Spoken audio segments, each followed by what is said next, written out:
guys and gal? Welcome to the grand opening of the Mountain Storm paint booth area.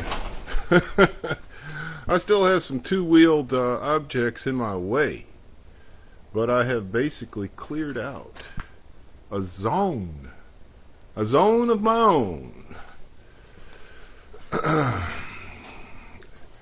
Nice and bright in here, plenty of light, and the plan is to make a little booth that I can fit underneath the roll-up door area, so if I have to I can roll the door up, get some ventilation. And so I've got some 2x4s. I'm going to run through the table saw. I'm all set up, ready to do that. I'm going to hump them down here. As you can see, I've got my beautiful gaming chair here, which is covered with dust. Frickin' thing cost me a fair amount of coin. I should probably turn it into my office chair. But I'm down to like 3 totes of memorabilia that I just can't bear to throw in the dump. I even threw my old writing from 1979 forward. Everything I've ever written I tried to keep, and I just tossed it in the dump, man. It wasn't worth reading. Bunch of crap. This is a tote full of wood scraps, which I'm going to give to a friend of mine. A couple of bikes over there I want to use as a project to make something really crazy to roll downhill with. Got the trolling motor over there. It's taking up a ton of room. I can't deal with it. It's for the canoe. But so somehow I purged. It's a great feeling, guys. And so I'm going to celebrate by building a paint booth, man, before something comes in here and fills this space up. I'm going to occupy it. I'm going to claim it. You know what I mean? So here's the paint booth supplies, guys. Cost me about $100.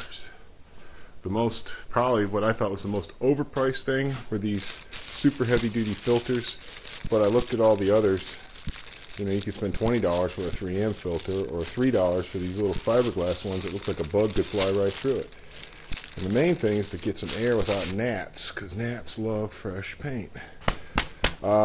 I thought about all the different thicknesses. I looked at the 6 mil, the 4 mil. They have this value pack for $18, 3.5 mil. One roll will be enough to go all the way around the paint booth, and half a roll will be enough to drape over the top easy. Maybe not even half a roll. And of course you got to have a cheap box fan, and that'll be right in front of one of the filters and pushing air straight through the booth out another filter. Now the ideal way to do this, as you can see, is to use these windows for the ventilation, so that if the weather was inclement, whatever, if I needed to control temperature, I should be able to roll the door down. Plus there's a light up there. Yeah. So windows are excellent things. These slide all the way open, and that's a good size. So if I orient my ventilation like this and this, now I've got to keep a walkway through here. I can't put my paint booth in the middle of my walkway.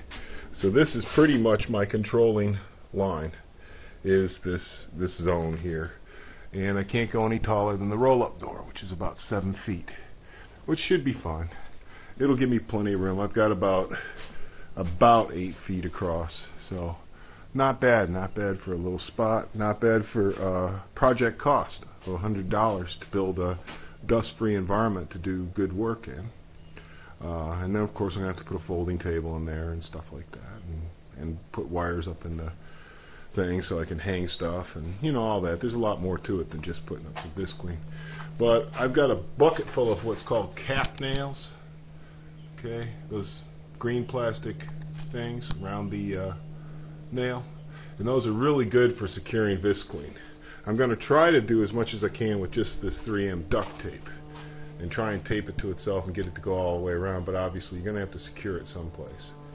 And so I'm going to work with the cap nails instead of staples. Staples just rip through, and then you get all these little holes where you can get dust or bugs coming in, because bugs love the smell of paint. Sounds like we got a Predator drone flying overhead. No, I'm just kidding. I don't know what it is. We get a lot of air traffic around here. So anyway, guys, enough looking at my junk. I mean, really, Seriously. Alright guys, I'm a little dusty but not too bad off. And here we got 24 approximately what you would call 2x2s, 8 foot long. Got a little pile of dust over here, but it's nothing compared to what my dust collector has been collecting this past since I guess January. Last time I emptied the thing out. So it's a lot of wood stuff. But hey man, I want to tell you guys just how serious I am now about the cleaning up and all that. I have finally, after over a year, I broke down. I bought a new filter for the vacuum cleaner. Probably doesn't matter because the vacuum cleaner sounds like it wants to die. It's got a wonderful sound to it. And it smells like it's, you hear that? It smells like it's burning inside too. It makes a real strong, like electrical burning sound. Smell? Yeah, it's wonderful. So now that I need my vacuum the most, I think it's probably going to catch on fire. So anyway, I'm about out of time at the moment. It's time for me to go be a parent. Pick up my kids, give them a snack, make them do their homework, all that stuff. All that stuff I don't want to do. I just want to stay down here and be in my man cave, being manly. I don't have that option. But we'll get back to the paint booth project very, very soon. I can tell you something about that now, man. It's going to be so nice. Looks like I'm going to have to spend some of my hard-earned cash on a new vacuum cleaner because what's making the squealing sound is the bearing for the armature fan assembly here. This whole deal here that spins a little disc fan is wobbled the hell out, man. It is done. So at one time or another, this used to be just a regular old, I guess, bronze bushing. It is completely wallowed out. I don't have anything here that I can use. I don't have any bushings or anything, or I can't salvage something off an old vacuum. Be nice, because you can see how they just have it trapped in there. You should be able to peel those little ears back and push a new one in, I reckon. But what the hell? Damn. I don't really have any way of repairing it. That's what's making it rattle and squeal and scrape and make all these horrible sounds. And see, it's the bottom bearing's the same condition. It's done too. You can make the whole thing rattle around. I could see the bottom bearing if I took this whole thing off. I don't even know if it's worth it, to be honest with you. Taking the thing apart, just to take a look at a bearing that I know is already shot, and since I don't have a top bearing, it's really not feasible. Too bad. I can't figure out any way to fix it because I love to fix things, and it's not the electrical part of it. They always cheap out somewhere, and instead of using a proper ball bearing, they just use a regular old bronze bushing. For $100 bucks, man, that is pretty chintzy. This is like more like a $30 vacuum cleaner in my opinion. The cheapness of the build quality and everything on these shop vacs.